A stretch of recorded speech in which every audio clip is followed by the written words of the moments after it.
A federal judge is expected to make a key ruling in the largest criminal prosecution in American history, the siege at the U.S. Capitol. As CBS's Scott MacFarlane reports, some of the highest profile defendants are teaming up with a controversial court request. USA!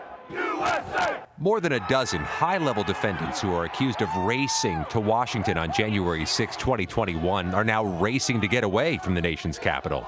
From a Pennsylvania woman accused of directing the mob, to the California man who allegedly used chemical spray on police, to this series of accused Oath Keepers charged with seditious conspiracy.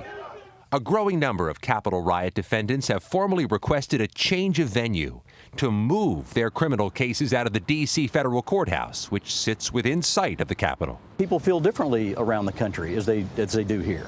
A CBS News review of thousands of pages of court filings shows they're making largely the same argument, that the prospective jurors in D.C. are too biased to hear the case because of intense media coverage, political leanings, and they argue D.C. jurors are uniquely victimized by January 6th because of the enhanced security and the fencing in the district, and from their close connections to federal workers.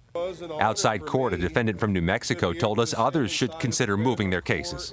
If I was anywhere except Washington, D.C., I would say go with the jury trial. The Justice Department, legal analysts, and judges have strongly disagreed, saying media coverage of January 6th is everywhere and that cases needn't be moved. But a judge says he'll consider the new request from the accused Oath Keepers, who argued this week that because the first 4 January 6 defendants to face D.C. juries were all convicted on all counts, jurors are just stacked against them.